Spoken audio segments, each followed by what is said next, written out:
TV 한나입니다. 오늘은 제가 서양사를 오랜만에 준비를 했어요. 지금까지는 좀 요즘에 좀 조선, 우리나라, 한국사, 조선 쪽에 너무 몰려있는 것 같아서 서양사 쪽으로 눈을 돌려서 바로 오늘은 프랑스 혁명의 희생양인가? 아니면 정말 악녀였는가? 그런 부분, 바로 마리 앙투아네트에 대해서 준비를 했습니다. 그래서 의상도 약간 제가 가지고 있는 옷 중에서 가장 뭔가 좀 약간 프랑스 그런 마리 앙투아네트 같은 그런 공주스러운 그런 옷을 한번 입어봤어요. 예. 우리가 마리 앙투아네트 하면 딱 여러분 생각나는 게 어떤 게 있습니까? 사치의 아이콘. 되게 오만하고 사치스럽고 막 사치와 향락, 엄청나게 무도회, 막 국가 재정을 펑펑 써가지고 결국에는 루이 16세도 죽고 이어서 마리 앙투아네트도 처형됐다고 생각을 하잖아요. 그리고 우리는 마리 앙투아네트를 그냥 프랑스의 왕비 요 정도만 생각했지만 사실 마리 앙투아네트는 오스트리아 사람이었어요. 그래서 원래 오스트리아어로 얘기하면 원래 이름은 안토니아였습니다. 지금 채팅창에 막 이름을 자꾸 이렇게 쫙 써주시는데 마리아 안토니아 요세프 요한나 합스부르크 뭐 이렇게 막 얘기를 하는데 맞아요. 바로 마리 앙투아네트는 합스부르크 집안입니다. 합스부르크 집안에 대한 부분은 제가 예전에 그런 얘기를 했던 것 같아요. 합스부르크 근친에 관해서 아무래도 이제 유럽의 그런 높은 왕족들, 되게 높은 귀족들은 본인들이 그런 혈통을 유지하기 위해서 사촌들이랑 결혼을 하기도 하고 근친을 많이 했어요. 심지어 친오빠 막 이렇게 막 아무튼 그렇게 근친을 하기도 했는데 그 근친의 결과 턱이 점점 길어져. 턱이 점점 길어지는 그걸 합스부르크 립이라고 하는데 오스트리아의 그 유명한 합스부르크 가문이 그 합스부르크 립이 나오기도 했었어요.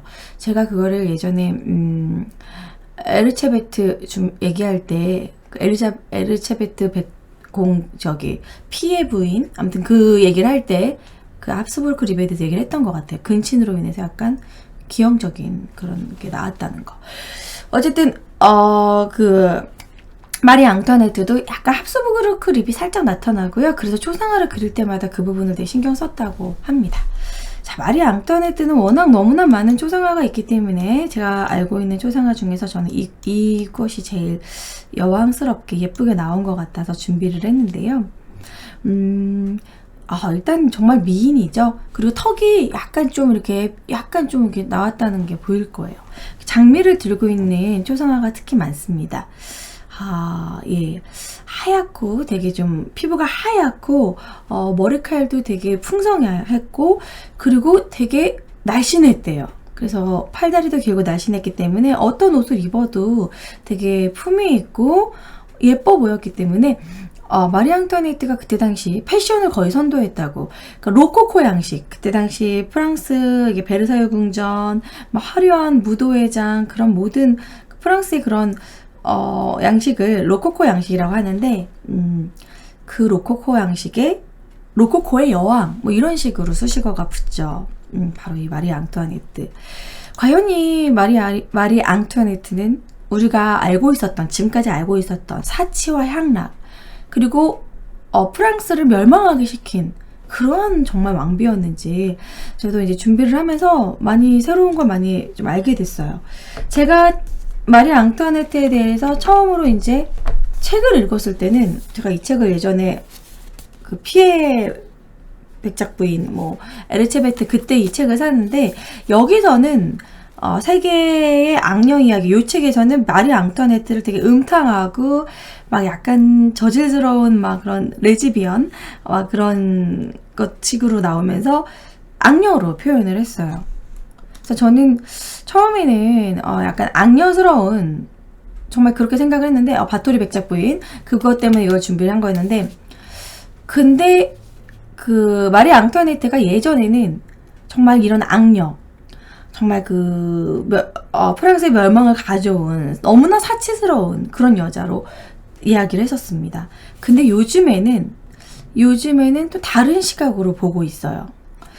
마리 앙투아네트 그 정도의 사치는 여왕으로서 그 정도는 다 선대에도 이루어졌던 거고 죽을 정도까지 그것 때문에 단도대에 오를 정도로 그 정도의 문제는 아니었다.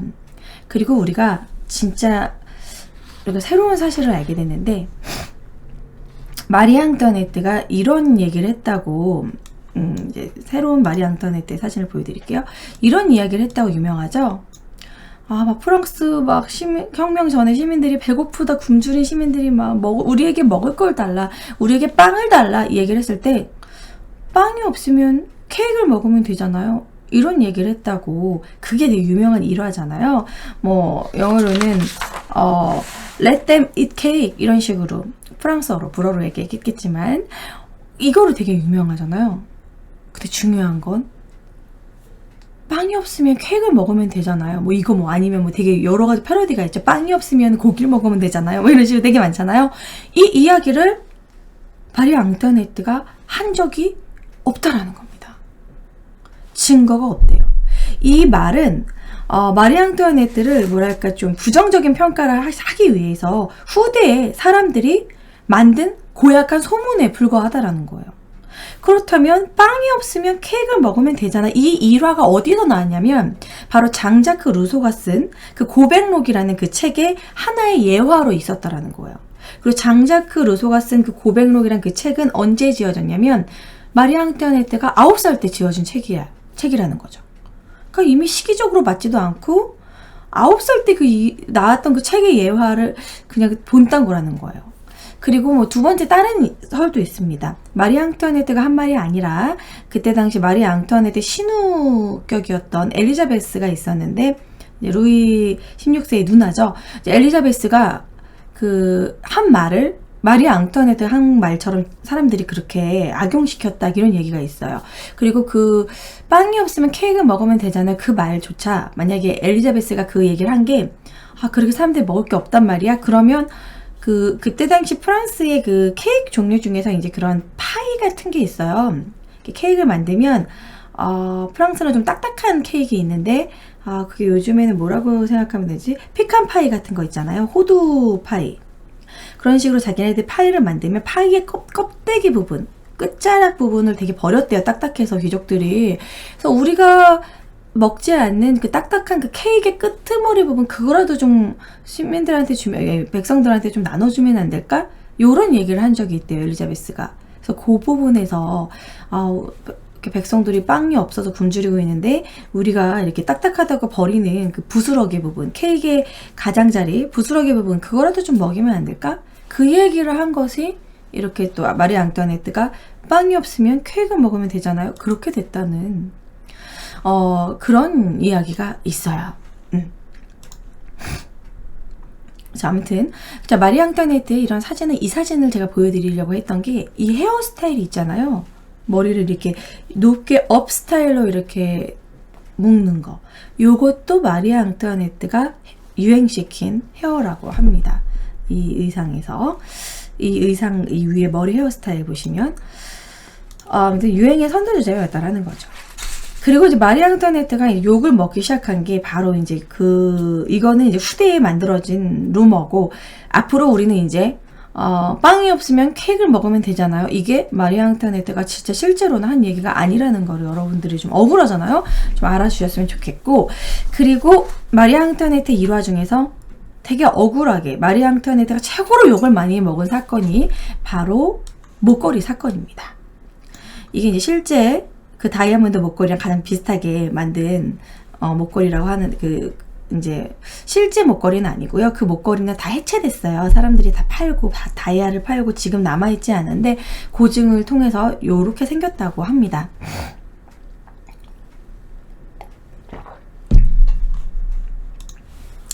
엄청나게 많은 다이아가 들어가 있다고 해요. 다이아몬드 540개가 박혔다고 합니다.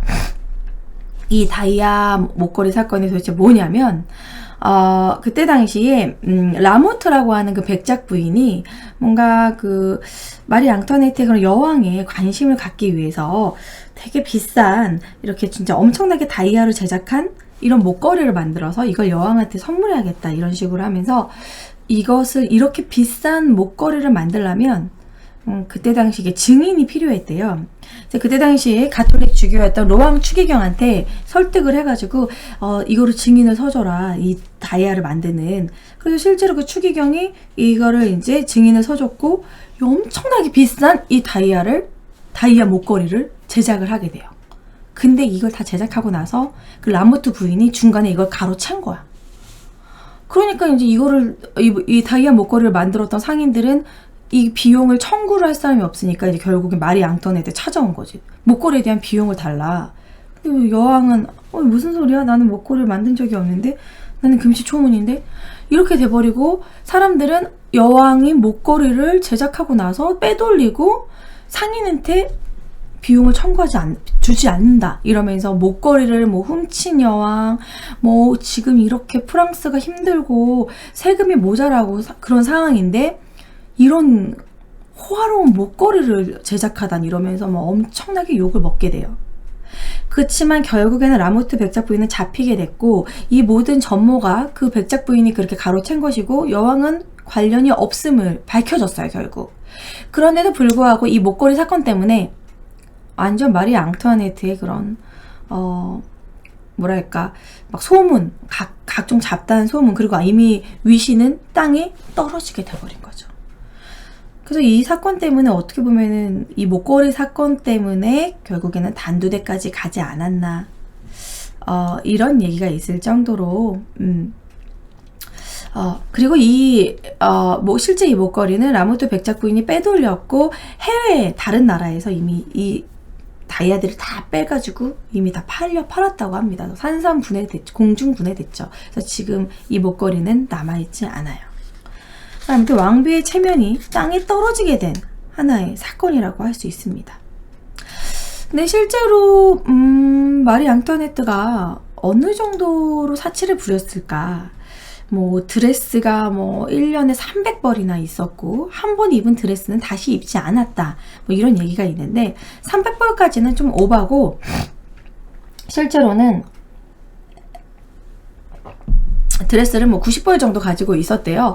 근데 이제 그 드레스를 매일 갈아입는 게 마리 앙투아네트만 그랬던 것이 아니라 그때 당시 여왕은 그렇게 좀 뭔가 화려하고 드레스를 정말 자주 갈아입었어야 됐대요.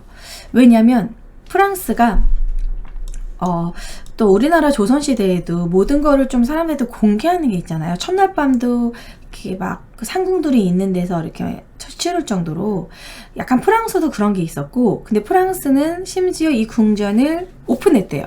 누구에게나 오픈해서 다 이렇게 보여줬다라는 거야. 그래서 심지어는 마리 앙투아네트가 이렇게 옷을 갈아입는 모습이라던가 왕비가 이제 밥을 먹는 모습, 그 모든 것들이 다 공개되었었대요. 그러다 보니까 아무래도 의상에 신경을 쓸 수밖에 없었고 머리치장이나 그런 거에 신경을 쓸 수밖에 없는 거야. 하나의 연예인인 거지.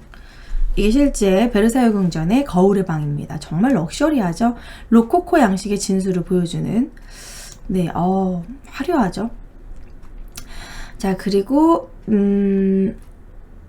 실제 그 베르사유 궁전의 여왕의 침실입니다.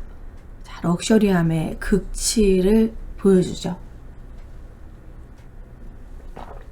이런 것들을 하나하나 다 진짜 일반 사람들한테 공개를 했었다라는 거예요. 여왕의 대접견실. 그리고 어느 정도냐면 애 낳는 것까지 오픈해.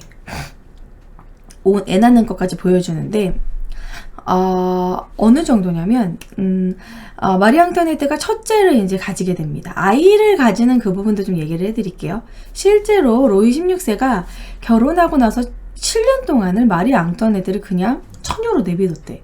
마리 앙투아네트가 14살에 이제 시집을 오게 되거든요. 그러니까 마리 앙투아네트는 원래 오스트리아 사람이었는데 오스트리아와 프랑스는 원래 사이가 좋지가 않았어요. 그때 당시에 이 프랑스는 모든 것을 다 오픈했는데 심지어는 출산 장면까지 오픈을 했다고 그래요. 근데 솔직히 좀 출산 장면은, 여자가 이렇게 아기를 낳는 장면은 솔직히 좀 오픈하기가 좀 수치스러운 부분이잖아요. 얼마나 스트레스를 받았을까. 요즘에 그런 거 있잖아요. 가족 분만 이래가지고 남편도 같이 분만에 참여하고 이렇게 탯줄을 잘라준다고 하더라고요. 근데 그거는 사람마다 다르겠지만 저는 나중에 그러고 싶지 않아요.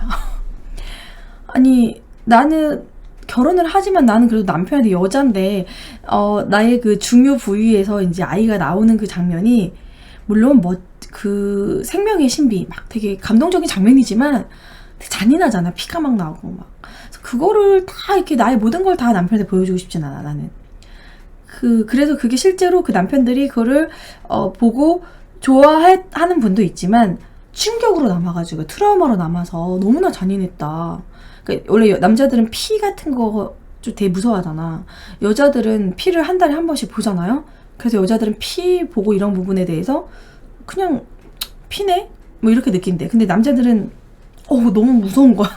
그래가지고 그게 그 가족분만의 부분은 남편과 상의해서 진짜 나는 솔직히 그렇게 좀 내가 참여하고 싶지 않아. 난 좀 그런 거 무서워해. 피 같은 거 무서워해. 그런 남편은 참여하지 않는 걸로. 그런 식으로 서로 이제 상의 끝에 해야지 무조건 당신도 뭐 내 분만에 참여해야 돼 이래가지고 무조건 가족분만 하는 건 좋지 않다. 막 그런 얘기를 제가 들었어요. 아무튼 근데 프랑스에서는 왕비가 출산하는 거를 귀족들이 다 보러 왔다라는 거야. 엄청난 많은 사람들이. 그래가지고 이제 첫째를 분만을 하는데 너무나 많은 귀족들이 그 방 안에 빽빽하게 그 침실 안에 있어가지고 그 마리 앙뚜아네트가 숨을 쉴 수가 없었대. 공기가 부족했대요. 그래가지고 숨이 넘어가려고 숨을 못 쉬어가지고 결국엔 창문을 깨가지고 숨을 쉬었다라는 거야. 그리고 첫째를 분만할 당시에 되게 이제 그 의사의 실수로 피를 너무 많이 흘리게 됐대요. 그리고 여자들은 이제 임신하고 나서 아이를 낳는 과정에서 그런 게 생긴대요. 이제 애기 낳을 때 힘을 너무 주다 보니까 그 엉덩이의 그 부분 항문에서 그게 쏟아져 나오는 거야. 그래서 그것이 이제 나중에 치질이 된대요. 그래서 마리 앙뚜아네트가 그 고상한 왕비인데도 불구하고 치질을 심하게 앓았다고 합니다. 그래서 첫째를 낳고. 근데 그 치질을 앓는 부분은 그것도 더러운 게 아니에요, 여러분. 왜냐하면 아이를 낳다가 그렇게 생기는 어떻게 보면 출산으로 인한 질병이기 때문에 지저분하다 생각하면 안 돼요. 그것도 학문의 병인 거예요, 병. 그래서 그 뒤로 둘째를 바로 가지는데 유산을 하게 됩니다. 몸이 워낙 약해진 거죠. 그래서 아무튼 그렇게 출산한 장면까지 오픈했다라는 거. 그리고 루이 16세가 마리 앙뚜아네트를 임신시킨 게 되게 뒤늦게라는 거예요. 결혼한 지 한 7년 이후에. 그럼 7년 동안 왜 처녀로 뒀느냐? 루이 16세가 고자라는 소문이 있었어요. 근데 고자는 아니고 루이 16세의 그곳에 뭔가 병이 있었다라고 합니다. 그게 이제 구체적이진 않는데 그게 포경을 하면은 고쳐지는 병이었대요. 겉에가 뭔가 염증이 심했다던가 아무튼 성기능을 발휘할 수 없는 상태였대요. 그래가지고 7년 동안 마리 앙뚜아네트 그냥 내비둔 거야. 그러다 보니까 사실 마리 앙뚜아네트가 되게 사치를 부리고 엄청나게 무도회를 열고 뮤지컬을 보러 다니고 막 도박을 하고 그런 게 7년 동안 남편이 자기를 가만히 내비두니까 이제 그것도 약간의 영향이 있다라는 거죠. 그래서 이제 그 마리 앙뚜아네트의 오빠가 수술을 해라. 외과적인 수술을 해라. 라고 루이 16세한테 권유를 해요. 자식을 낳아야 되지 않겠냐. 언제까지 나의 여동생을 이렇게 처녀로 내비둘 거냐. 그래서 결국 설득 끝에 수술을 하게 됩니다. 외과적인 수술을 하게 됩니다. 근데 그 외과적인 수술을 안 한 부분도 어느 정도 이해는 돼요. 왜냐면 그때 당시는 마취가 없었으니까. 얼마나 아팠을까. 그러니까 한마디로 루이 16세는 마취 없이 포경을 한 거야. 정말 고통이 장난이 아니었겠죠? 그때 당시에 마취는 아편 이 정도밖에 없었대요. 아편을 하고. 그러니까 마약 같은 일종의 마약 같은 그 아편이 그때 당시에는 마취의 역할로 의료적인 역할로 이제 아편을 먹고서 수술을 한 거죠. 지금과 같은 마취약이 없었다고 해요. 그래서 이제 그 수술을 하고 나서는 결국 임신에 성공을 합니다. 마리 앙뚜아네트가 그 뒤로 엄청나게 이제 애를 계속 낳기 시작해요. 그래서 첫째를 낳은 게 샬롯, 공주를 낳게 되고, 그 다음에 이제 아들을 낳게 되죠. 약간 무정자증하고는 좀 다르고요. 만약에 무정자증이면은 임신을 시키지 못했겠지. 그 성기에 그 껍질 부분에 뭔가 문제가 있었대. 그래서 포경을 한 뒤로는 임신을 시킬 수 있었다라고 합니다. 그래서 아무튼 그런 뭔가 성기에 무슨 염증이라던가 뭔가 질병이 있었던 것 같아요. 자, 아무튼 그래서 마리 앙뚜아네트가 이제 그 첫째를 낳게 되는데 그때도 얘기가 많았어요. 왜냐면 그 공주 그 샬롯을 임신한 그 당시에 바로 마리 앙뚜아네트의 연인이라고 할 수 있는 페르센 백작을 만납니다. 근데 잘생겼나요? 그때 당시엔 되게 잘생긴 얼굴이었나봐요. 못생긴 건 아닌 것 같은데 그리고 또 엄청 미남은 아닌 것 같은데 어쨌든 당시에 너무 잘생긴 스웨덴 백작이었다고 해요. 스웨덴 사람인데 아무튼 이 페르센 백작과 사랑에 빠지게 돼요. 마리 앙투아네트가. 이 일화는 되게 유명하죠. 페르센 백작과 마리 앙투아네트의 사랑.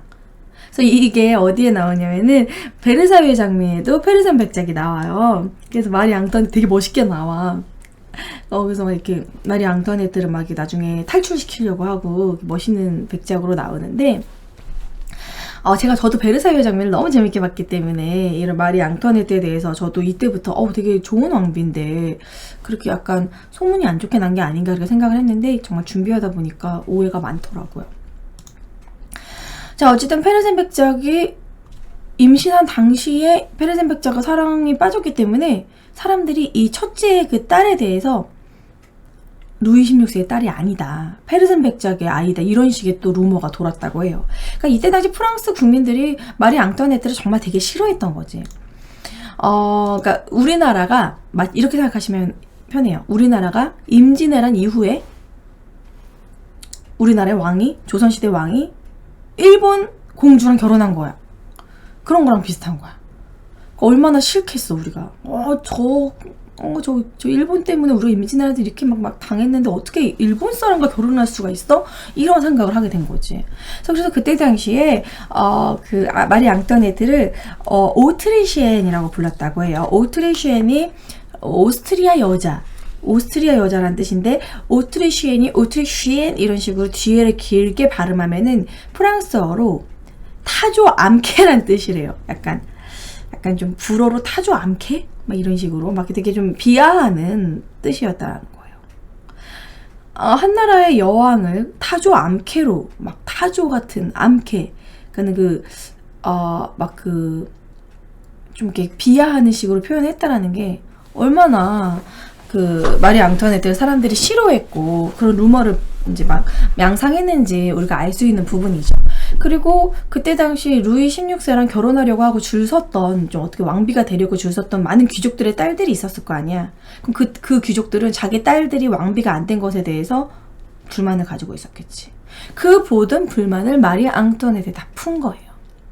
그리고 마리 앙투아네트는 좀 되게 느렸대요. 약간 모든 게 약간 좀 글을 쓰는 것도 되게 느렸고 공부 쪽에는 사실 그렇게 막 머리가 똑똑하다던가 막 공부를 잘하는 그런 쪽은 아니었대. 그러니까 약간 예체능 막 그러니까 이런 하프 연주라던가 무도에 춤을 추는 거라던가 그런 예술 쪽에 관심이 많았지 이게 막 똑똑하고 공부를 하는 그런 왕비는 아니었대요. 그래서 시집을 와서 불어를 계속 공부하지만 끝까지 불어 철자도 틀리고 프랑스어를 잘 이렇게 되게 엄청나게 되게 잘하지 못했대요. 그래서 왕비가 프랑스어 자체도 못해 이러면서 그런 뭐 공문서 같은 거에 오타가 막 나고 이러니까 그걸 가지고도 또 엄청나게 구설수에 올랐다고 합니다.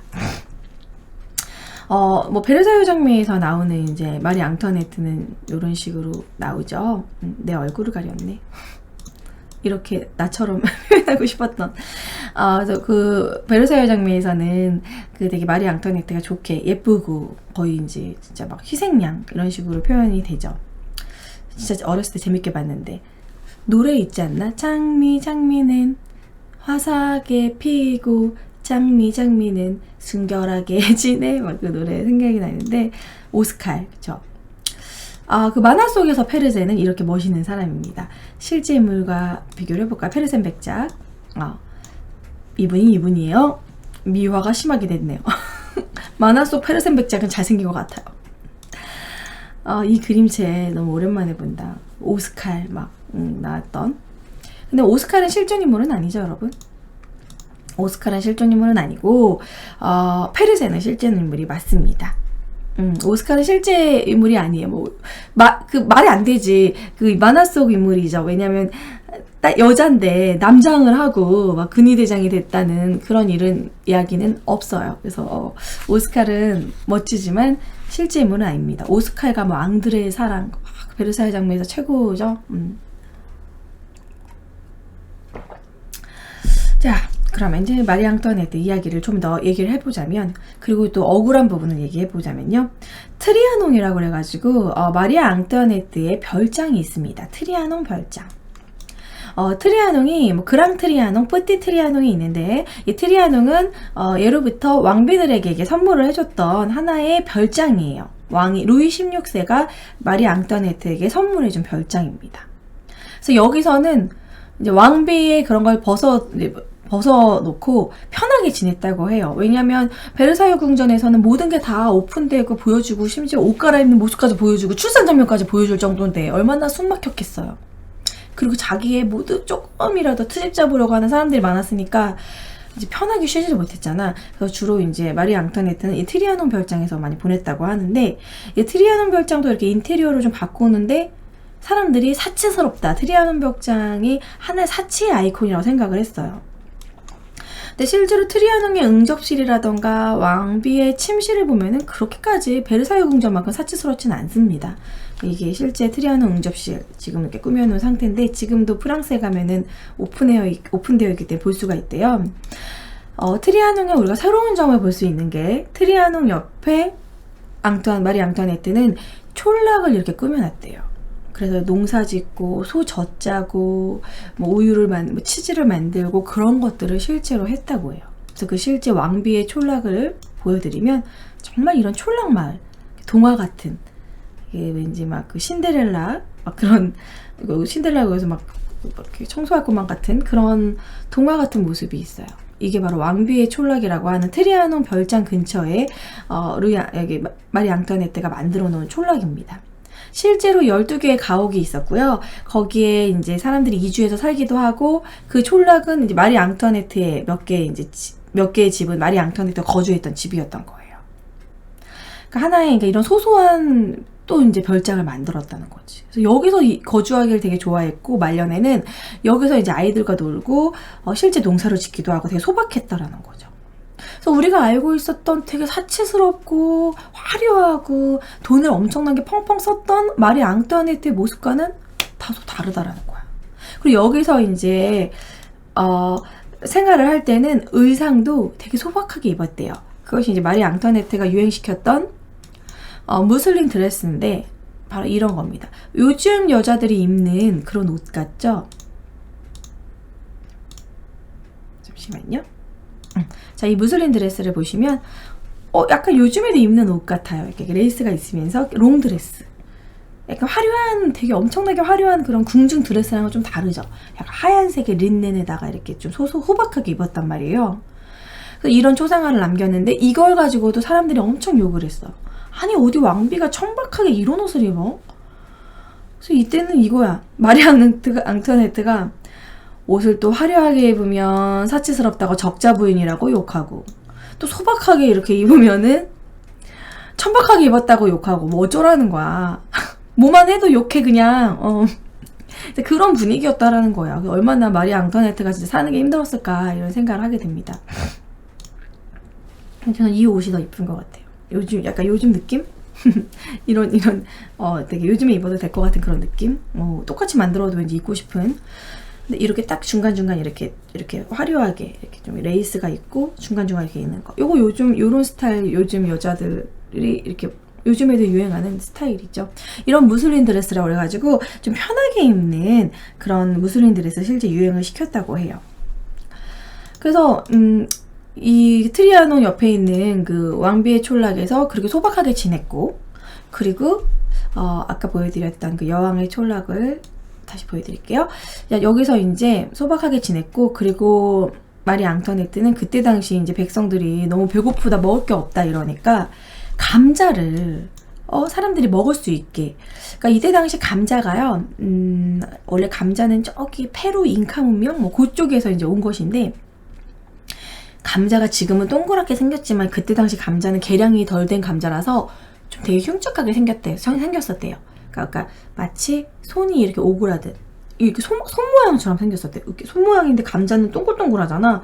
그래서 마치 이렇게 좀 문드러진 손처럼 생겼었대. 그래서 악마의 손이다 막 이러면서 감자를 악마의 작물이라고, 그렇게 사람들이 감자를 잘 안 먹었대요. 감자를 먹으면은 악마한테 빙이 된다. 악마의 음식이다. 이런 식으로.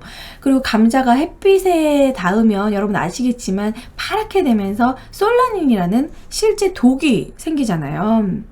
그렇기 때문에 진짜 감자를 먹고 독 때문에 이제 죽는 그런 상황도 생기고 그러니까 감자는 악마의 음식으로 독이 들어있다고 생각을 했대요.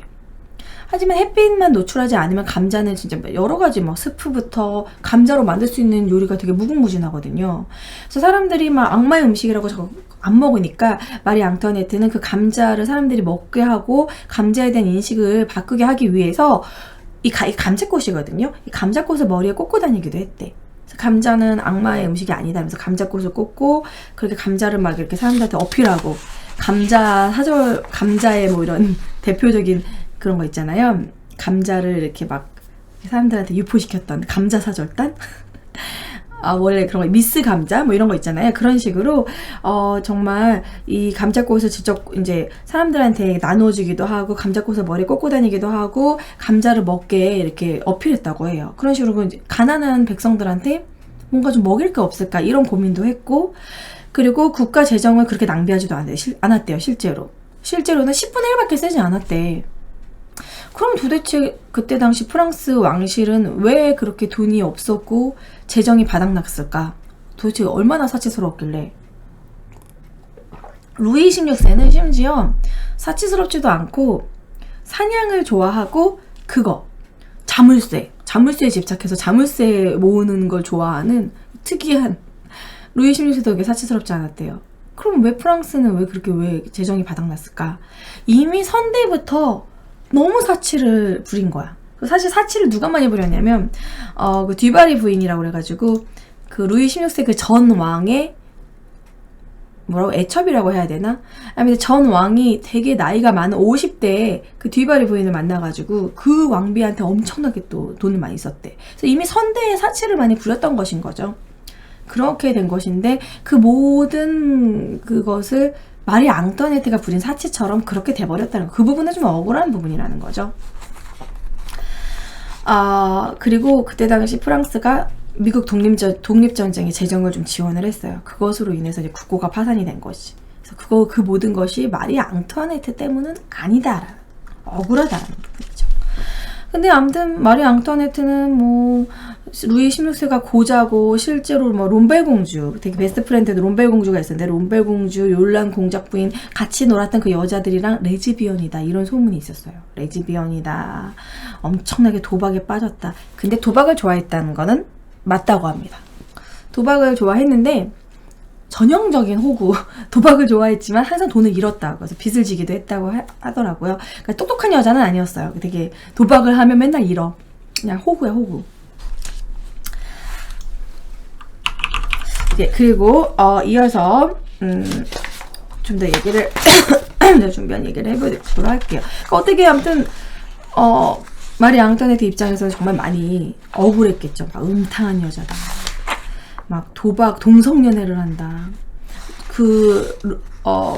마리 앙투아네트가 낳은 딸과 아들이 루이 16세의 아이가 아니다. 페르센 백작의 아이다. 막 이런 식으로 진짜 온갖 추악한 루머들이 많았던 거예요. 그러니까 이게 딱 찌라시 같은 그런 거지. 그러니까 요즘은 우리가 연예인들이 이랬더라, 카더라 통신이 되게 많잖아요. 이번에 뭐 어떤 재벌하고 뭐 이렇게 해가지고 그 연예인이 쉰 게 뭐 때문이고 사실 뭐 그 연예인이 뭐 북한에 뭐 누구의 아이를 낳았고 뭐 이런 식으로 막 어이없는 소문들 되게 많잖아요. 난 그게 제일 웃겼어. 김남주 씨랑 김승우가 결혼을 했는데 김남주가 흑인을 낳았다. 뭐 아이가 흑인이었다. 나중에 보니까 그냥 흑인 아니던데 우리나라 그냥 우리 같은 인종이던데. 그러니까 그런 게 막 그 미용실이나 네일샵에서 막 그런 찌라시가 돌아요. 그리고 카톡 찌라시도 그런 것도 있고. 그러니까 지금은 연예인들의 그런 찌라시들이 많지만 그때 당시에는 따로 그렇게 연예인들 같은 그런 상황이 바로 왕실 이야기가 하나의 연예인들 이야기 같은. 왕실 까는 거. 왕실에 누가 뭐 또 마리 앙투아네트가 이번에 무슨 몇백 짜리 뭐 드레스를 또 만들었다며? 엄청난 다이아몬드 목걸이를 뭐 만들었다며? 이런 식으로 그런 카더라 통신이 다 이제 다 왕실 이야기였다라는 거죠. 그 중에서 가장 욕바지 욕을 먹은 게 진짜 마리 앙투아네트였다라는 거야.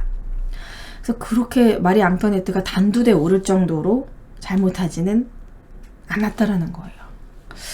네.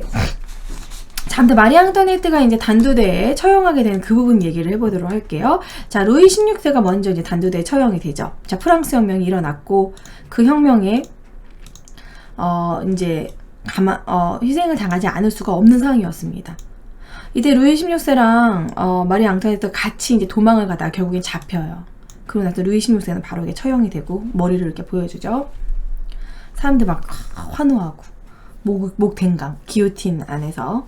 이 기요틴이 근데 어떻게 보면은 덜 잔인하게 죽이려고 만든 고안한 거래. 하도 많은 사람이 목을 치다 보니까. 그전에는 이제 교수형 목을 졸라서 죽였는데, 목을 졸라서 죽이게 되면은 사람 죽이는 게 너무 오래 걸리고, 그리고 목을 졸라는데도 불구하고 죽지 않은 경우도 있었대요. 그래서 기요틴을 이제 고안해서 단두대에서 많은 사람들 처형하게 되는데, 단두대 목을 딱 자르잖아요, 여러분. 그러면 목을 자르면 머리는 눈은 껌뻑껌뻑하고 몸체 있잖아. 목자리 몸체가 이렇게 경련을 일으킨대. 근데 이거는 믿거나 말거나 하긴 한데 어떤 사람은 심지어 자기의 몸통이 목을 챙겨서 이렇게 들고 몇 발자국 가다가 쓰러진 사람도 있대. 너무 웃기죠? 몸통이 머리를 찼다니. 눈은 이쪽에 있는데 그게 가능할지. 근데 기요틴에서 엄청나게 많은 사람들이 목이 잘립니다. 그래서 이때 뭐 로베스피에르의 공포정치 들어보셨죠? 그 공포정치는 그 공포예요, 진짜. 기요틴에서 너무나 많은 사람들을 죽였기 때문에 무서운 공포정치. 아무튼 프랑스 혁명의 결과 루이 16세는 이렇게 또 단두대에 처형하게 되고, 마리 앙투아네트도 죽이게 되는데, 뭔가 죄목을 만들어야 되는데, 사치를 부린 죄. 루이 16세를 이렇게 루이 16세를 타락시킨 죄. 오스트리아와 결탁해가지고 전쟁을 일으키려고 한 죄. 프랑스의 멸망을 시도한 죄. 재정을 낭비한 죄. 요걸 가지고는 뭔가 좀 죽이기에는 수긍이 가지 않았어. 그래서 이제 뭘 만들었냐면, 그때 당시에 마리 앙투아네트를 죽이게 한 사람이 대표적으로, 그 사람이 이름이 에베르인데요. 에베르가 이제 마리 앙투아네트 대표적인 고발자인데, 에베르가 설계한 게 뭐냐면, 이때 당시 마리 앙투아네트 8살짜리 이제 찰스 그 왕 아들이 있었는데, 아들과 근친을 했다는 죄목을 만들어요. 근데 그것에 대한 증거가 없으니까 어떻게 만들었냐면, 그 8살짜리 그 아들을, 루이 17세 아들을 아편에 중독되게 해가지고, 얘가 정신이 없는 거야, 지금. 다 아버지는 죽고 얘도 지금 패닉 상태지. 너 엄마가 근친했다고 얘기해, 법정에서. 너 당했다고 얘기해. 너 잘 때 엄마가 악여 안아주기도 하고 키스하고 그랬잖아. 스킨십 했잖아. 이런 식으로. 맞아요. 엄마가 뽀뽀는 해줬어요. 강간했잖아. 막 이런 식으로. 말도 안 되는 죄목을 만들어. 정말 웃기죠. 그래가지고 결국에는 진짜 그 8살이 그냥 너무 무서워가지고 결국 그런 협박에 의해서 엄마가 뭐 이렇게 했어요. 이래가지고 그 결정적 증언으로 결국에 마리 앙투아네트는 아들과 근친했다는 그런 죄목을 또 얻게 돼요. 근데 이게 여기서 웃긴 게, 그때 당시에 법정에서 에베르가 혐의를 물었어요. 너는 정말 아들을 어떻게 강간했느냐 이렇게 물었더니 마리 앙투아네트 대답을 하지 않았어요. 대답을 계속 회피하니까, 왜 대답을 하지 않느냐 이렇게 물으니까 이런 유명한 일화가 있습니다. 내가 대답하지 않은 이유는 그런 비난에 대답하는 것을 자연히 거부하기 때문이다. 나는 나와 같은 처지에 있는 모든 어머니들한테 묻고자 합니다. 이 얘기를 했을 때 법정이 술렁이었대. 그 사람들도 이해가 안 되는 거지. 8살짜리 아들을 엄마가 강간한다는 게 말이 돼? 좀 그 말이 안 되잖아요. 그거는 좀 억지다 이렇게 술렁술렁했대. 수긍하는 분위기였대요. 그래서 이 일화에 대해서 로베스피에르가 에베르라는 바보가 그녀에게 또 한 번 승리를 안겨주고 말았다라는 이렇게 말을 했다고 해요. 그러니까 그 근친에 대한 부분은 그때 당시 사람들도 믿진 않았다라는 거죠. 어쨌든 이 죄목으로 마리 앙투아네트는 이렇게 처형되게 됩니다. 하얀 옷을 입고. 원래 마리 앙투아네트는 그때 당시 루이 16세가 죽은 이후기 때문에 그거를 추모하는 의미로 검은색 옷을 입고 나오려고 했는데, 검은색 옷을 입으면 또 사람들이 그거에 술렁이고 뭐 이렇게 그래도 자기 남편을 이렇게 애도하는 거 이렇게 또 생각할까봐 흰 옷을 입게 했다고 해요. 다른 색깔 옷을 입으라고. 그래서 흰색 드레스를 입고 나와서 이렇게 처형되게 됩니다. 처형장으로 끌려가는 마리 앙뚜아네트, 모든 게 다 이제 그림으로 많이 남아있어요. 그리고 머리가 하얗게 샜었다고 해요. 그때 당시 이제 그 감옥에 갇혀있을 때 머리가 하얗게. 근데 이제 극도의 스트레스를 받으면 하루 만에 사람의 머리가 하얗게 되기도 한대요. 그래서 그때 당시 이 마리 앙뚜아네트도 머리가 하얗게 샜었고, 그 감옥에서 돈만 주면 마리 앙뚜아네트가 이렇게 감옥에 갇혀있는 걸 사람들이 구경할 수 있게 해줬대. 그 감옥 앞에서. 그러니까 죽기 전까지도 엄청나게 능욕을 당했다라는 거죠. 그리고 찰스 루이 17세도 좀 불쌍한 게, 이 아이도 불쌍해요.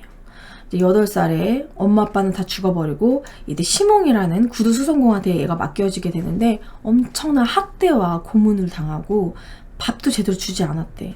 그래서 이 루이 17세가 결국엔 결핵으로 죽게 되는데, 죽을 당시에 몸이 뼈밖에 남지 않고 엄청난 채찍 자국, 그러니까 되게 매질을 당한 그런 자국이 있었다고 합니다. 근데 이 루이 17세가 또 이것도 되게 미스테리가 많은 게, 루이 17세가 죽고 나서 심장을 누가 빼돌렸대요. 어떤 한 의사가 루이 17세의 심장을 빼돌려놨대. 근데 그 뒤로 프랑스에 내가 사실 루이 17세다라고 나타난 사람들이 되게 한 30명 정도가 된대요. 그래서 그리고 그 프랑스에 이제 그 루이 17세의 심장이 있는데 그 심장이 가짜다, 남의 심장을 빼돌린 것이고, 사실 루이 17세는 죽지 않았다는 그런 소문이 되게 무성했대요. 근데 되게 웃긴 게, 프랑스 나라도 진짜 웃긴 게, 실제로 루이 17세 심장이 이렇게 되어 있습니다. 그래서 하도 그런 사람들 루머가 있으니까 루이 17세의 심장과 그 DNA를 뽑아가지고 마리 앙뚜아네트의 그 시신에서 머리카락을 이렇게 해가지고 실제로 DNA를 맞춰본 결과 맞았다라는 거지. 그러니까 사람들이 그때 이제 깨달았어. 루이 17세는 마리 앙뚜아네트의 실제 자식이 맞구나. 그 전까지는 실제 아들도 아닐 거다, 뭐 이런 식으로, 뭐 친자가 아닐 거다, 뭐 이런 얘기도 있었는데, 친자는 맞구나, 뭐 이런 뭐 또 얘기가 사람들이 믿게 된 것이죠. 아무튼 그 루이 17세 심장에 대한 부분도 되게 막 여러 가지 얘기가 많았었어요. 이 심장이 루이 17세 심장이 아니다. 근데 결국 루이 17세 심장이 맞은 걸로, 앙뚜아네트랑 맞는 걸로 된 거죠. 그래서 이런 외국에는 이렇게 심장 같은 거 이런 거를 좀 이렇게 박제라고 하나? 이렇게 보관하는 경우가 있나 봐요. 러시아 같은 경우에는 그 누구야? 그 라스푸틴의 성기가 이렇게 전시되어 있잖아요. 그러니까 이런 몸의 일부를 이렇게 박제해가지고 갖고 있는 특이한. 어쨌든 이 심장은 유전자 감식 결과 마리 앙뚜아네트랑 결국 친아들이 맞는 걸로, 실제 루이 17세의 심장이 맞는 걸로 밝혀졌습니다. 트리아노에 대한 부분도 얘기를 했고, 아무튼 결국에는 전에는 마리 앙뚜아네트 되게 사치의 아이콘, 막 음탕하고 막 맨날 이렇게 막 진짜 실제 레즈비언 같은 그런 일을 벌이고 막 진짜 프랑스를 타락시킨 그런 진짜 마리 앙뚜아네트를 그렇게 표현을 했지만, 결국 요즘에는 이제 다시 재평가하는 그런 분위기라는 거. 빵이 없으면 케이크 먹으면 되잖아요. 그 말을 한 것도 아니고, 목걸이 사건도 이 마리 앙뚜아네트의 잘못이 아니고, 심지어는 마리 앙뚜아네트는 루이 16세가 사냥을 나갔다가 총을 쏴가지고, 그런 사냥총을 쏴가지고 다친 농민이 있었대요. 그 농민을 궁에 데려와가지고 치료도 해줬고, 백성들한테 좀 뭔가 좀 먹을 걸 주려고 감자를 먹게 이렇게 좀 사람들한테 생각을 다르게 하기 위해서 감자꽃을 꽂고 당기기도 하고, 감자를 먹게 이렇게 권유하기도 했었고, 그리고 그때 당시 프랑스의 그 크리스마스 때 되게 비싼 그런 선물을 해달라고 아이들이 했을 때, 지금은 백성들이 지금 굶고 있고 힘든 상황인데 그렇게 사치를 부리면 안 된다고, 가난한 사람들은 생각해야 된다고 그렇게 말을 할 정도로 좀 다시 재평가를 하고 있는 분위기라고 합니다. 어쨌든 어떻게 보면 단두대의 희생양이라고도 할 수 있는 부분이겠죠. 그래서 저는 실제 마리 앙뚜아네트가 악녀라고 표현한 그 책도 읽어보고 다른 여러 자료들도 봤는데, 제가 생각하기로도 다소 도박도 하고 화려하고 꾸미는 거, 치장하는 걸 좋아하는 왕비이긴 했으나 단두대에서 죽을 정도로 되게 엄청나게 많은 사람들한테 구설수에 오르고 욕을 먹을 정도의 그 정도의 왕비는 아니지 않았나, 저도 그런 생각을 해보게 됩니다. 아무튼 오늘은 마리 앙뚜아네트는 정말 희대의 악녀였냐, 그리고 빵이 없으면 케이크를 먹으면 되잖아요. 이 말을 정말 했느냐, 그것에 대해서 좀 얘기를 나눠보게 되었습니다. 제가 오늘 좀 컨디션이 진짜 너무 안 좋았어요. 예, 제가 왜 하필 어제 이제 부모님이 오셔가지고 저희 팬분이 무슨 한우를 선물을 해주셨어요. 카카오톡 선물로. 그래서 그 한우를 저만 먹긴 좀 아쉬워서 부모님 불러가지고 같이 먹는데, 고기를 먹는데 술을 안 마실 수가 없잖아요. 그래가지고 이제 맥주를 먹다 보니 시작은 간단히 맥주 한두 잔이었는데 또 많이 먹게 되고 밤새 먹다 보니까 제가 지금 많이 수치로 지금 컨디션이 많이 안 좋습니다. 몰골이 장난이 아니죠? 피곤해 보이고. 그래서 아무래도 오늘 말하는 것도 약간 내가 무슨 말을 하는지 모르고 약간 횡설수설한 부분이 있는 게 좀 아쉽고요. 다음 주에는 조금 더 탄탄하게 준비해서 좋은 컨디션으로 오도록 하겠습니다. 여러분, 정말 숙취에 힘들었어요. 오늘 이야기는 여기까지. 다음 역사 스캔들 때 만나요.